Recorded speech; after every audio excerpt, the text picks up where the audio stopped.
Hello and welcome. Today we want to talk about the Russia-Ukraine conflict, which is, and I think I can speak for all of us, rather underrepresented in at least the German-speaking news, although it has the potential for a major international crisis. Our guest is Professor Gerhard Mangott, Professor for International Affairs and profound expert on Russia and Ukraine.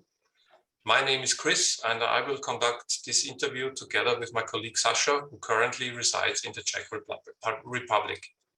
Good morning to all of you. Good morning.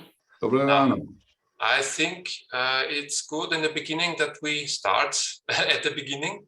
Let's look back to 2014 when everything started and what happened until today. Maybe you can give us a short summary. Well, the crisis over Ukraine started back in 2013 when Russia and the European Union tried to win over Ukraine for their integration projects. The European Union had pushed forward its Eastern Partnership program, bringing Eastern European countries, actually Western and Southern neighbors of Russia, into a closer economic and political partnership with the European Union. And Russia sought to integrate Ukraine in its own integration effort, the Eurasian Union. So there was a very strong integration rivalry between the two, between Russia and the European Union. And the fact that the government of Ukraine sided with the Russians eventually caused a major mass protest in Kiev and in other places of Ukraine. And at the end of these protests, actually, there was sort of a revolt, of some say it, a coup d'etat to a certain extent, which brought into power a Western-leaning government. So actually, with this new government in place, seeking NATO membership, seeking EU membership, Russia had actually lost this integration rivalry with the European Union.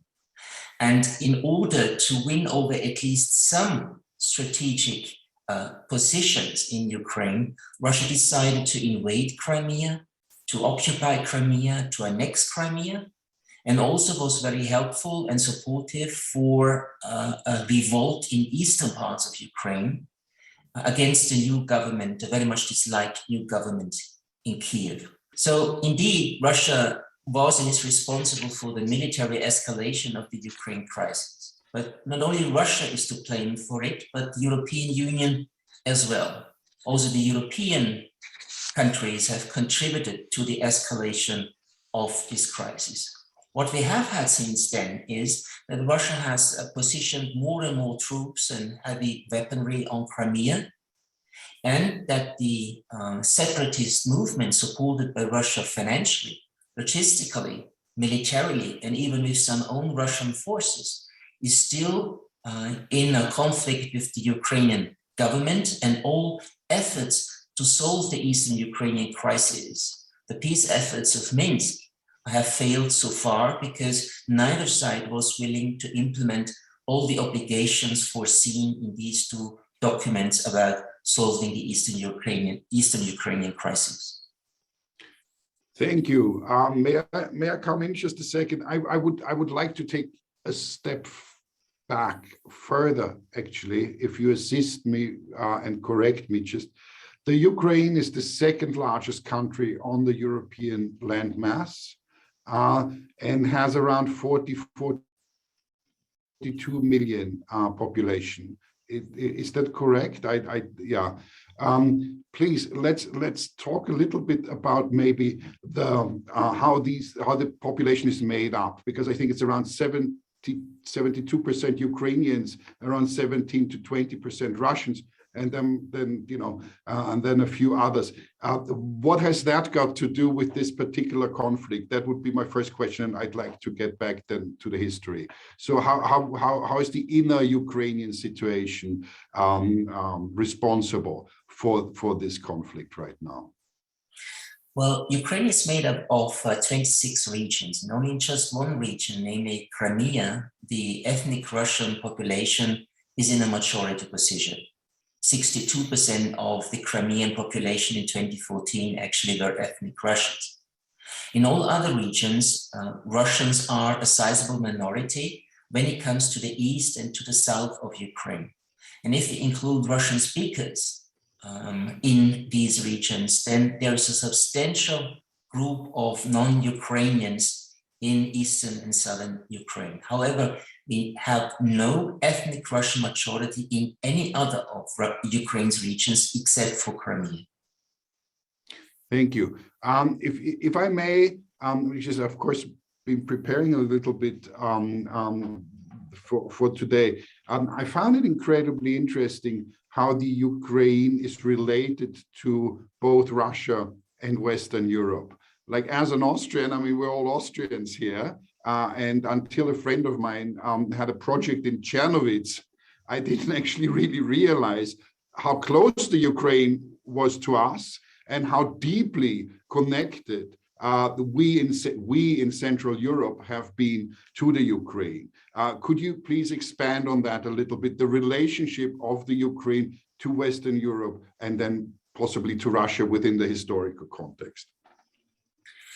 Well, actually, Ukraine has not existed in its current borders as a sovereign independent state.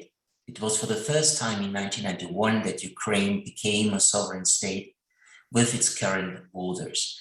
Over the history, Ukraine has been, ruled by various nations and empires, by the Russian Empire, by the Polish-Lithuanian Commonwealth, but also by the Austrian and Austrian-Hungarian Empire. So various parts of Ukraine have been part of different empires. Sorry, may I intercede? Pardon me for being rude. Ottoman Empire was part of that as well. I'm just asking whether the Turks have a piece in that as well.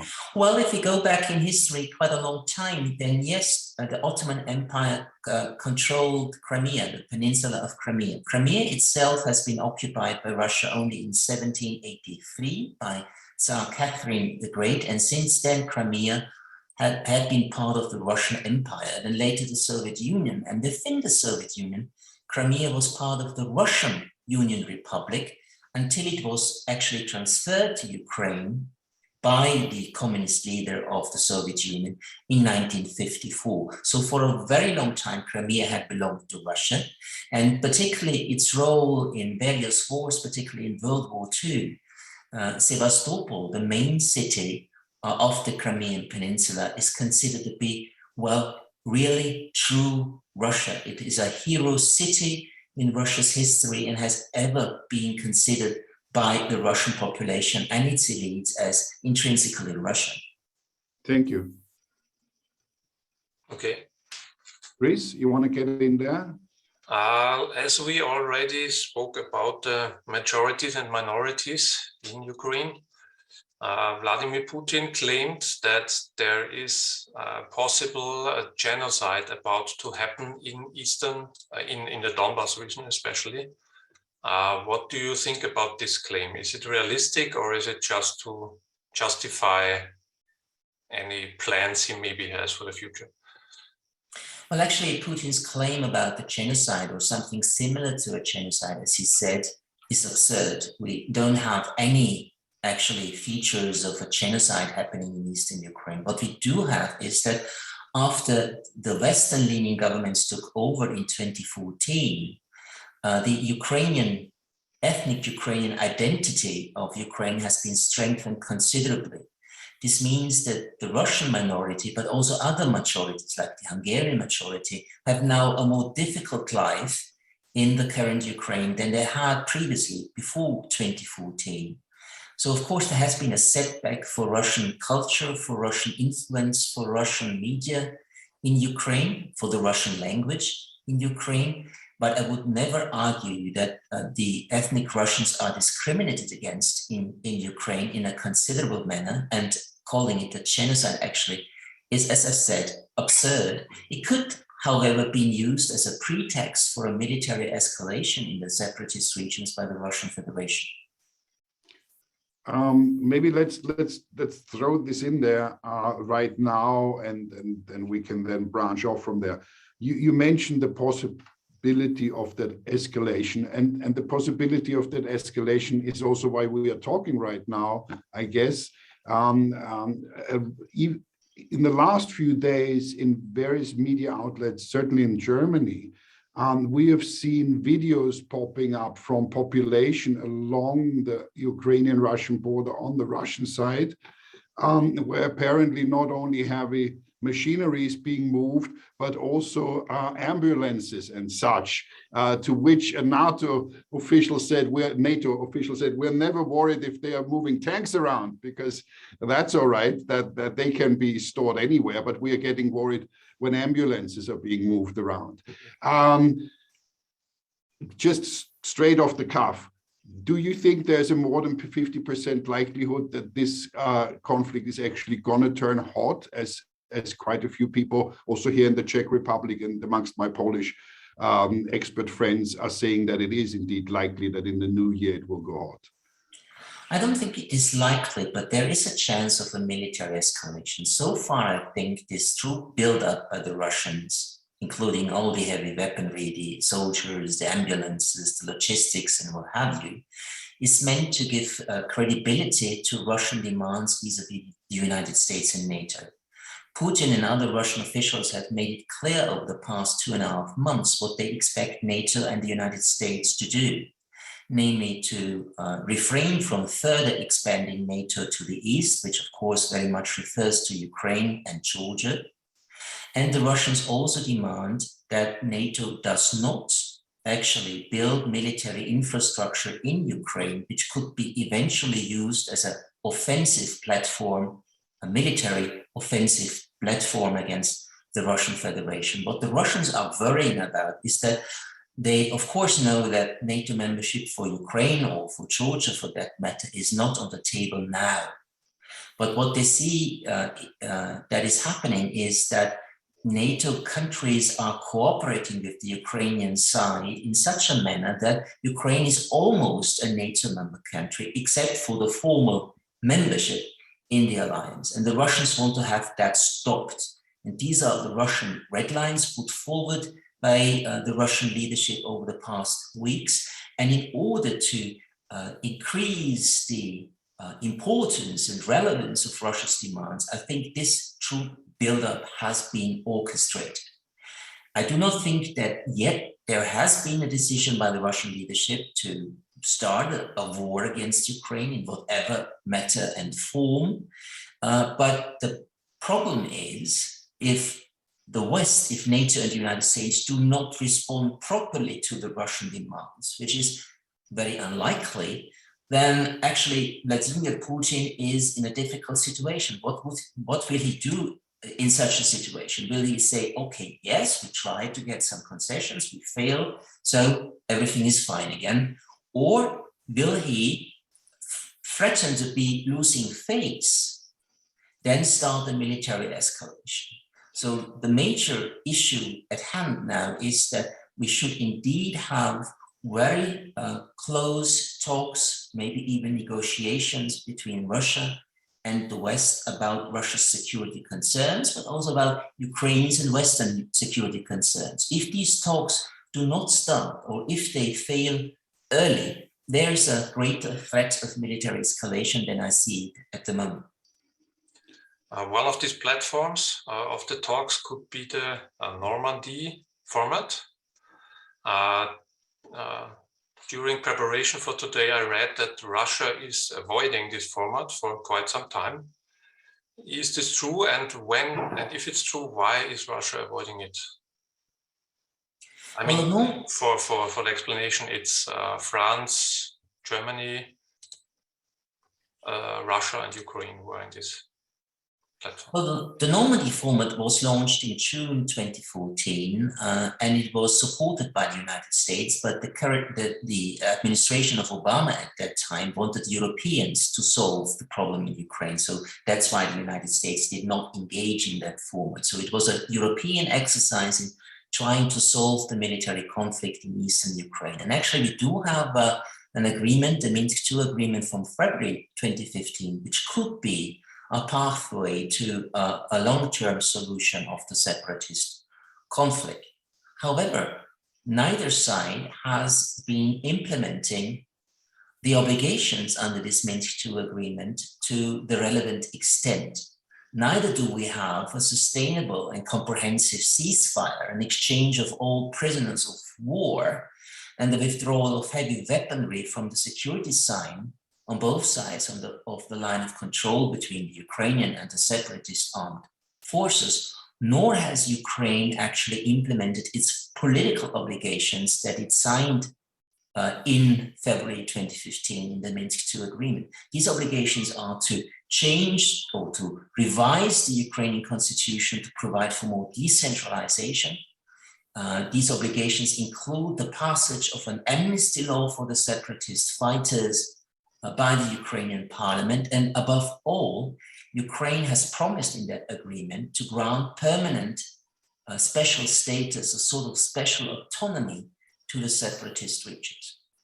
Ukraine has not lived up to any of these obligations, and the Russians are saying, well, if they do not, then what is the sense of proceeding with Normandy? And here we have to know that the Ukrainian side has always argued, and particularly under the current government of President Zelensky, that they expect the military part of the Minsk II agreement to be implemented first, so a comprehensive and sustainable ceasefire. And only then would Ukraine actually take steps to live up to its obligations under Minsk II. And in this respect, the Ukrainian leadership has always been supported by Germany and France. However, in the past year, the Zelensky government in Kiev has put more and more doubt on its acceptance of the Minsk II agreement. They have said what we need is another agreement because Minsk II was actually very, very detrimental to Ukrainian interests. So the Ukrainian government has signaled that they would like not to stick any longer to Minsk II. And this has been received in Moscow very negatively. And in addition to casting doubt on the agreement from 2015, the Ukrainian government has argued that the format should be changed, that the United States should be included, maybe also the United Kingdom, which is also to the dislike of the Russian side. So given these new developments over the past year, the Russians have lost interest in proceeding with mid-Normandy talks. What they do is they expect Ukraine to take steps in the implementation of its obligations, and then only then to proceed with high-level conversations within the Normandy format. Considering that and all the other aspects, maybe we should take a closer look, as you are here and you're such an expert on the situation. We should take a closer look on what might be the scenario of a conflict and why we should urge all political forces in Europe as far as we can to engage in more intensive security talks with the Russians. Now, the Ukraine has, according to my research, the third largest army on the European landmass after Russia and France. There is also the situation with the Poles, for example, the Lithuanians, Estonians, and so on and so forth, who are also becoming Georgians, you mentioned before, that are becoming or have been quite uneasy with what they perceive as Russia's, Putin's expansionist intentions.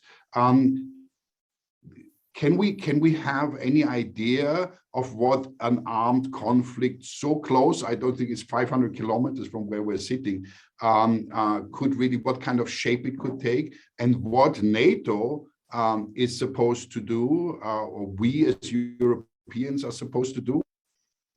What could that be? What kind of conflict could we expect there? Well, what NATO has been doing so far is, or say individual member countries of NATO, is to send weaponry to Ukraine, modern, even offensive weaponry. Unlike Obama, Trump has started delivering, for instance, Javelin anti-tank missiles to Ukraine. Other NATO countries like Poland and Lithuania have sent weapons to Ukraine as well. And NATO countries, including the United States, are training and assisting the Ukrainian armed forces and doing joint military exercises with the Ukrainian armed forces. And with all of this, the Ukrainian army now is much stronger than it was in 2014, when it was actually smashed by the Russian side, which had a much more modern, much more effective military strike force than Ukraine had at the time. So the military positions, the military posture of Ukraine is now very much different from 2014. So this would mean that Russia would, of course, win such a conflict, maybe even quite quickly, but this military escalation by Russia would be much more costly than the 2014 operations have been. We would have a lot of casualties on the Russian side. Many soldiers would actually perish in such a conflict. And if the Russians actually try to invade parts of Ukraine, I don't think, and I don't expect a full invasion of all of Ukraine, but if they invade certain parts of Ukraine, like the southern Ukraine linking up the separatist regions with the peninsula of Crimea, then it would also be very difficult for a victorious Russian army to keep order and keep control over the newly occupied areas. There would be definitely strong popular resistance, sort of a partisan resistance to the Russian occupation. However, actually, we do not know what kind of military operation the Russians are planning. Will it be limited strikes by missiles? Will it be cyber strikes to wipe out the infrastructure of Ukraine? Would they expand just a bit in eastern Ukraine, in the Donbass, to expand the territory of the separatist regions? Or will it be a much broader operation, as I said, to take control of southern Ukraine, to create a land bridge between the separatist territories in the Donbass and the peninsula of Crimea, which would be very helpful in various respects for the Russian side. So actually, we do not know what kind of war scenario Russia currently is planning. That's very unfortunate, but that's the thing we have to accept at the moment. We don't know indeed the Russian intentions, and we don't neither politically nor militarily. And in such a situation, as you've said, it's very important to enter into talks to clarify the picture and sort out the alternatives we have to a military escalation. Does this muscle weaving also have to do something with Nord Stream 2?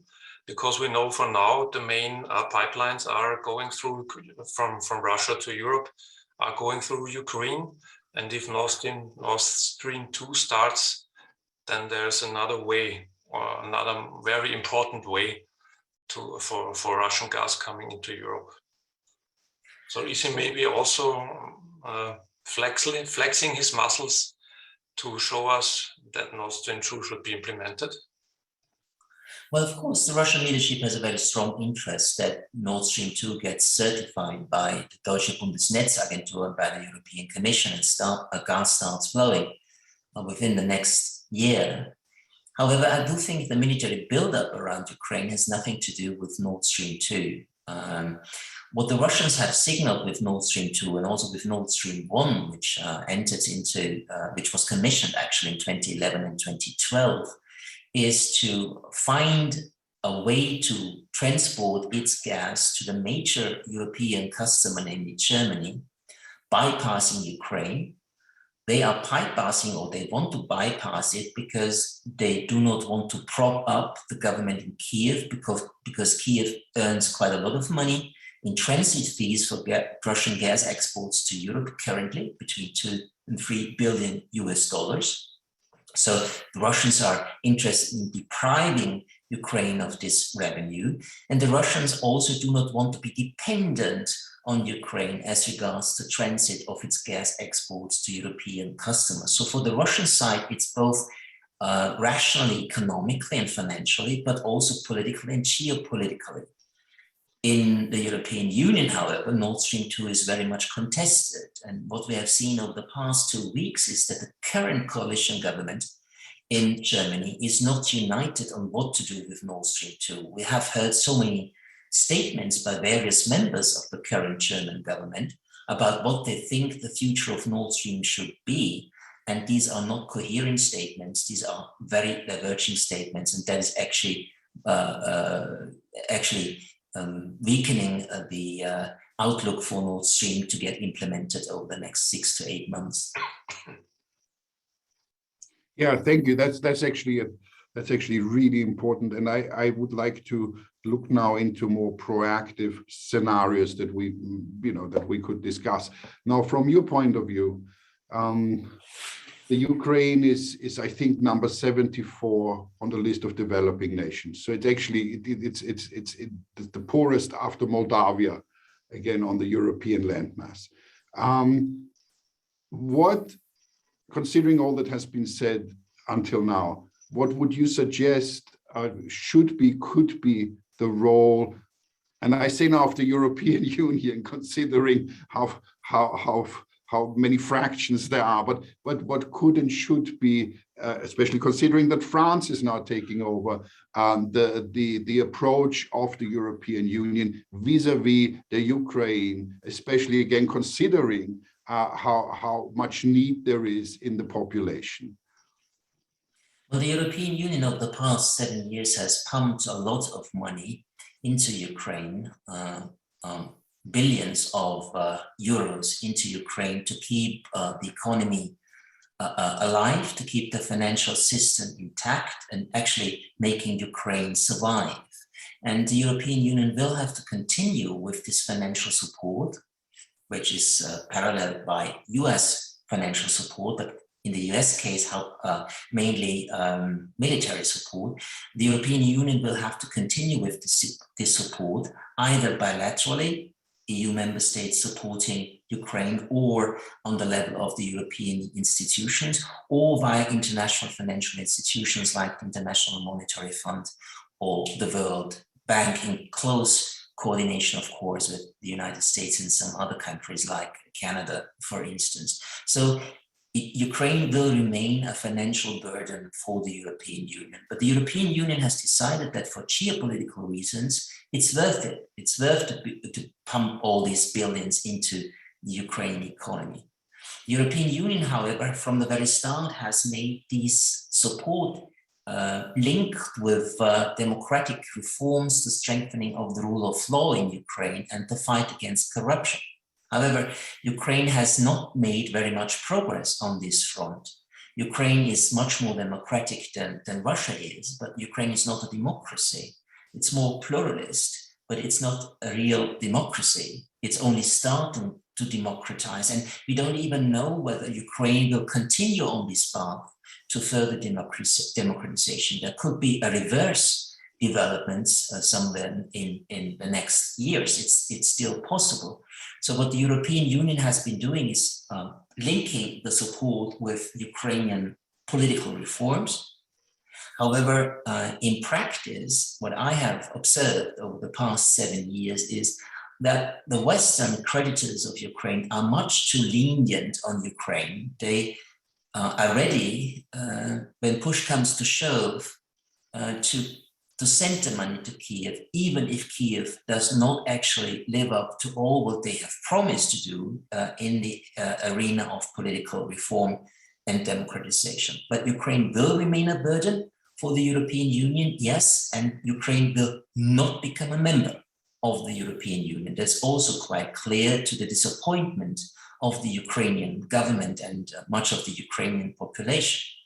The association agreement that has been signed between the European Union and Ukraine in 2014 builds or creates a strong, as it is called, deep and comprehensive free trade area, and a political convergence between Ukraine and the European Union. But there is no membership perspective, and there will, for the foreseeable future, say for the next 10 to 20 years, no membership perspective for Ukraine. So this is a bit a tricky situation. A lot of financial support and political support for Ukraine, but no commitment to include Ukraine in the list of potential members of the European Union in the future. So may I tag onto that?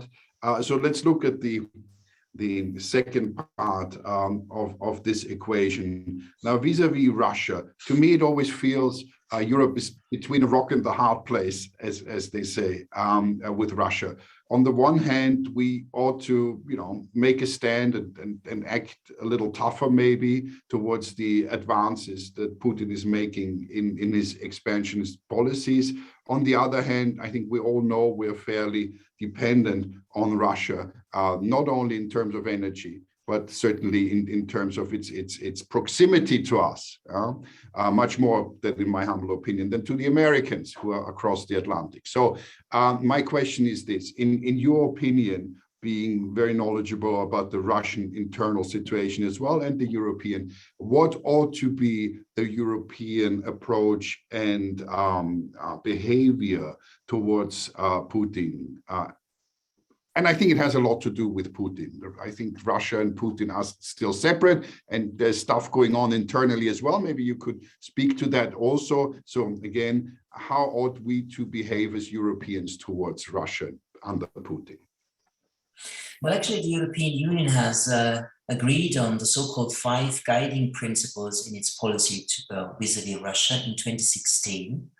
Which includes selective engagement with Russia, selective cooperation, but also demands that the EU member countries' resilience towards Russian aggression should be improved, that people-to-people contact between the EU member countries and Russia should be strengthened, that the European Union will even more closely cooperate with Russia's western and southern neighbors. And currently we can say that the the Russia policy of the European Union is based on three terms, namely, the European Union with its pushback commitment has made it clear that whenever Russia takes steps that the European Union dislikes and does not approve of, the European Union will try to strike back politically, diplomatically, but maybe also in the terms of sanctions, economic and financial sanctions.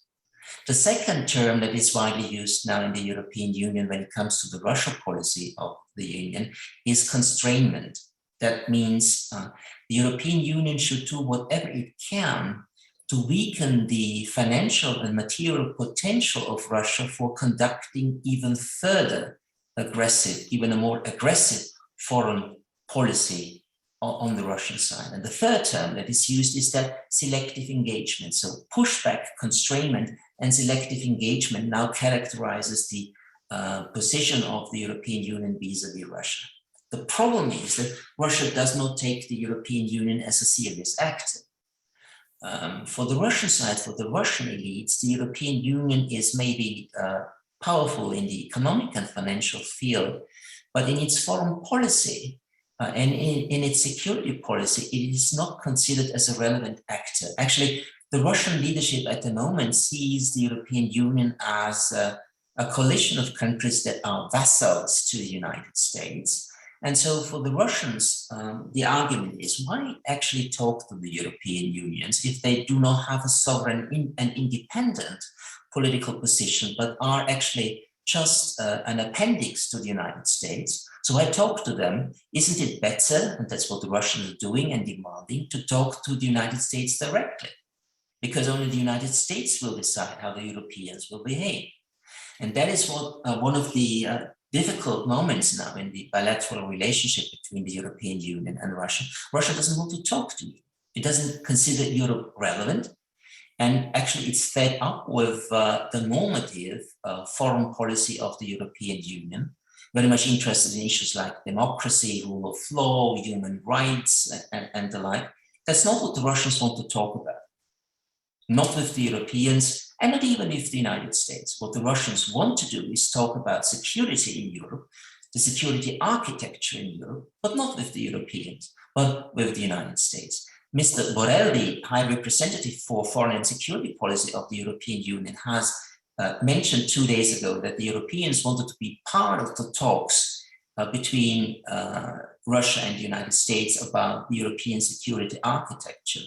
And the Deputy Foreign Minister of Russia has responded yesterday saying, well, we do appreciate different opinions, but actually talking about the new security structure we only want with the United States, not with the Europeans. So there was a very, very robust rejection of any EU attempt to play a role in the ongoing negotiation process between the United States and the Russian Federation. Well, thank you. And I was sorry, Chris, but the last one now to this, the triumvirate question, so to speak. Now you just mentioned it. When we look at the US situation, that's quite interesting, isn't it? Because certainly since under Obama continued with Trump just more openly, the US has, I would say, retreated somewhat, certainly from the European and the NATO situation, as far as I can tell. The NATO is very expensive for the US, and as we all know, they have enough trouble domestically and with China maybe and various other conflicts that they're engaged in. It is my personal feeling, knowing a little bit about the internals there, that the interest has waned since the Second World War. What would you expect the US to do? Because I would honestly say that I do not see the US taking a really active, apart from rhetorically, a very active role against Russia should it come to any escalation. But what is your opinion on the US, NATO? Trump was very vocal about what he expected, certainly the Europeans to do. And Biden, or maybe he could do with a conflict. I don't want to speculate. Maybe it would help him domestically. But anyway, we're in the realm of speculation. But what is your opinion concerning the role of the US in this particular situation? Well, what we have seen since about 2011, 2012, so still under the Obama administration, was sort of a reorientation, or it was called a rebalancing of US geopolitical interests from Europe and the Middle East to the Asia Pacific region. Obama called it a pivot to Asia. And the national security and the national defense strategy of the United States from 2017 and 2018 actually claim that China and Russia are the main adversaries and rivals and competitors of the US, and the rivalry between these great powers is the new actually security context in which the United States has to assign its policies. Well, indeed, the United States had tried to get more distance from the European theater, taking no longer the ultimate responsibility for European security, demanding more contributions from its European allies, asking for more military capacity of its European allies so that the Europeans themselves could confront an aggressive Russia. And also in the Middle East, already under Obama, but also under Donald Trump, the United States wanted to get a lot more distance and much less responsibility for what happens in the region, to focus and concentrate on China and the Indo-Pacific region. However, developments over the past years have made it actually very difficult for the United States to proceed with this reorientation of its foreign policy, because now we do have a clear Russian threat vis-a-vis Ukraine. There's a threat of military escalation. And this actually forces the United States to recommit to European security, although they, like every other NATO member country, will not send any soldiers to Ukraine to fight against the Russians in the case of a military conflict. And also in the Middle East, the United States had tried to extricate itself much more than it had been over the past 30 years. The conflict with Iran about its nuclear program, about its potential military design, and the rivalries between the Western-friendly Gulf monarchies and Iran in the Persian Gulf have forced the United States, have forced Biden to recommit stronger to the region than it actually had intended before. So what we see is the US would like not to leave the European and Middle Eastern theater, but to disengage to a certain extent. But events in these two regions actually do not allow the United States to proceed with these plans.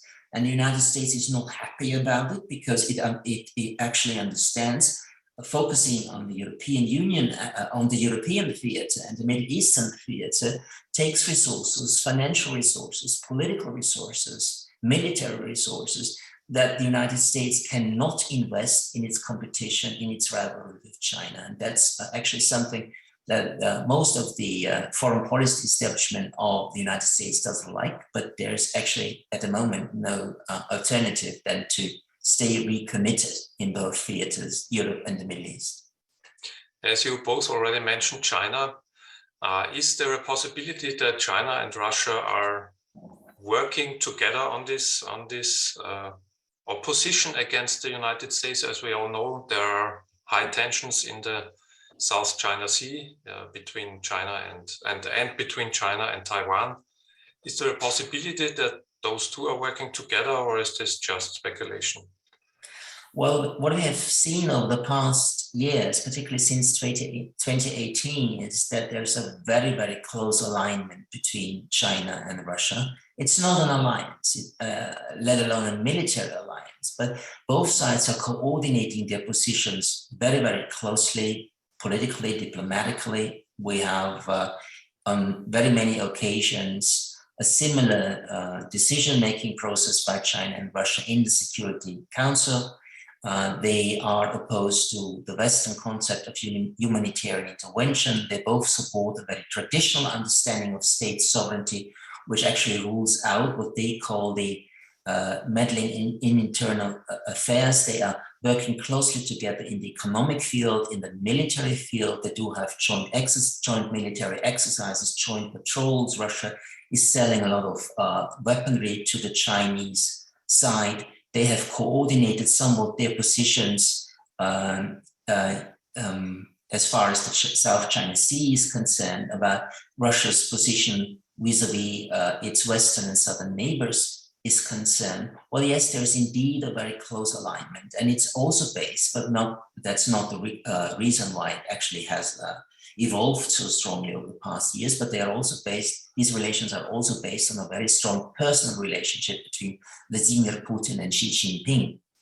But even if they would actually step down or be recalled from office, the mutual interests of Russia and China are so strong that even under a new leadership, this close alignment will continue, except for, say, a regime change revolution in Russia or in China, which can be ruled out for the foreseeable future. So yes, this is a very close, coordinated relationship between the two countries. They do understand that they are both under pressure from the United States and the West, and they try to agree on a very strong counter-strike position to actually fend off US and European incursions on Chinese and Russian interests in the various theaters. As far as the South China Sea is concerned, however, Russia has not been arguing like the Chinese that these islands and others are part of Chinese territory.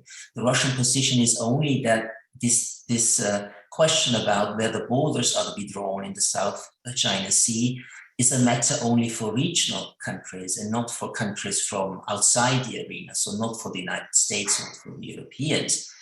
And China, on the other hand, has not actually agreed to Crimea as a part of the Russian Federation.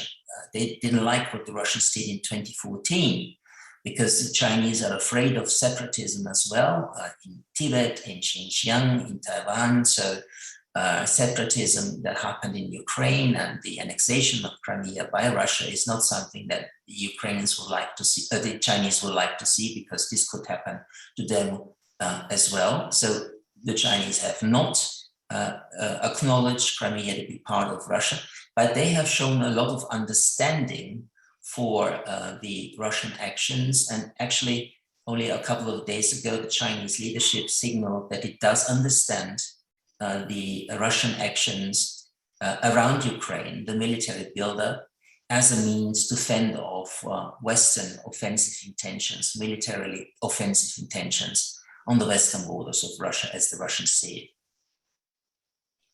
Okay. You have any further questions? I would round it off. I not really question, but I would return it. This was really interesting. And we cut this now anyway.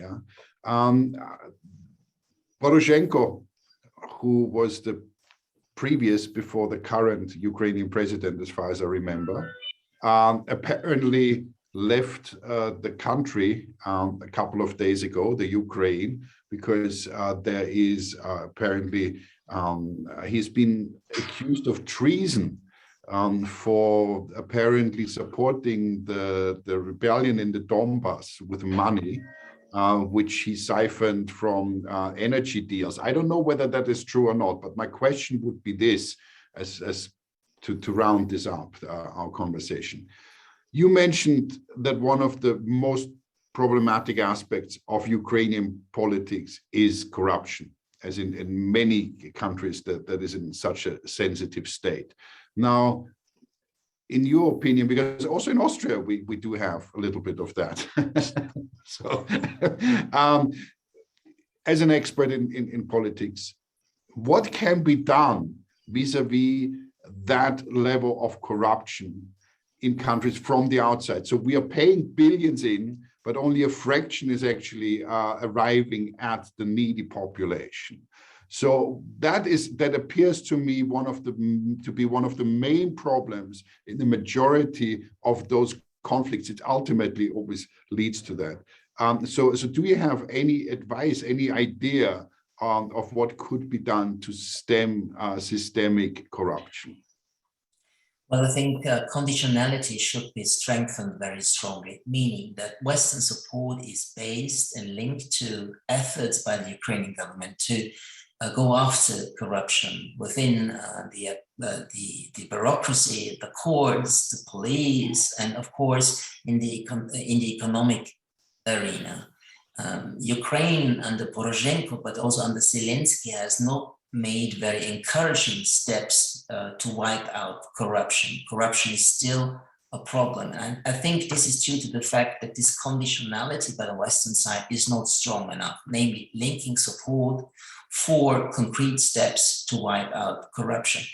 And that is a tricky political situation because Ukraine is always claiming we must not fail as a state because we are under a Russian threats. And if Ukraine fails, Russia will win over Ukraine for its sphere of influence. And that's also the calculation on the Western side.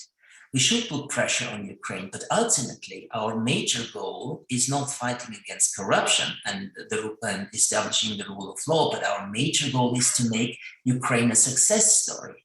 This, of course, includes efforts in democratizing Ukraine, but at the very end of the day, what is relevant for the West is that Ukraine survives as a state.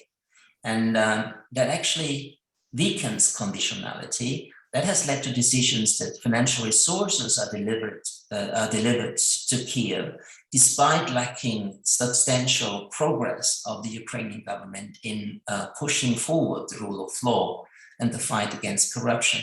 And that is actually a very, very negative arrangement. Conditionality, which should be very strong, is weakened by the overall geopolitical interest of the Western countries to keep Ukraine alive and to keep it outside the Russian sphere of influence. And with that, actually, the Ukrainian governments have a lot of leeway. They can always argue, if you push too hard, if you don't support us financially, and not to the extent we want you to support us, we will actually collapse. And then what will happen is that the Russians will take us over, and that should not be and cannot be in the interest of the Western countries. And that is actually the mechanism, that is the political mechanism, or the political setup is between the West and Ukraine, which actually weakens and undermines progress in democratization. Thank you. Just for the gamblers out there, do we dare to predict what's going to happen? I personally, I don't know, I'm a little bit negative at the moment. I see a 70-30 for a Russian hot war at the border before April. Are we going to, when we meet next time, are we going to have moved in any direction? Do you see any indication to diffuse the situation, or do you rather see arguments for my dire prediction? Well, actually, Russia is in sort of a time pressure. If they really want to invade Ukraine, there will be a ground invasion. They need to do it in January or February when the surface is frozen. They can't actually launch an offensive in April or May, right, for that very reason. So the Russians actually are under time pressure, and they need to get substantial concessions by the West in the forthcoming negotiations. Well, the format of these negotiations is still not yet defined, but I do not think that the West will be forthcoming. The NATO General Secretary has made his statements. Various member countries of NATO have made their statements. The United States has ruled out major demands of the Russian Federation. So I do not expect the talks to be very fruitful and very cooperative. So we could actually see these talks fail in a very early stage, and then Russia would strike militarily to underline the relevance of its red lines and to push for more concessions from the West. This could be a limited military strike, but as I've said, for various reasons, it needed to be started in late January or in February. So indeed, there is a possibility, I would say, of 50-50. Well, that's very convenient, of course, a 50-50 probability of military escalation. And I think it will strengthen by the day if the talks between the West and Russia don't actually produce results. And the expectation on my side is that we won't see any substantial results in these talks quite quickly, if ever. And so this would, say, by the end of January and February, raise the likelihood of a Russian invasion up to 70-75%, I'd say. Thank you. You, as an expert, of course, behooves you well to be conservative. We may throw things around. Thank you very much for your time from my side. And I do hope we meet again, maybe next time, to take a closer look at Europe and the mess it's in, and subsequently maybe China, who knows, that's up to the colleagues. So thank you very much indeed. And I'm looking forward to seeing you again. Be well. And Veseli Vánoce, as we say here. Well, thank you very much. Thank you for having. It was a very interesting experience to talk to both of you. Thanks too from my side, and all the best for our viewers, and Merry Christmas, and probably, hopefully, Happy New Year to everyone, to all of you, and we will meet again at this station.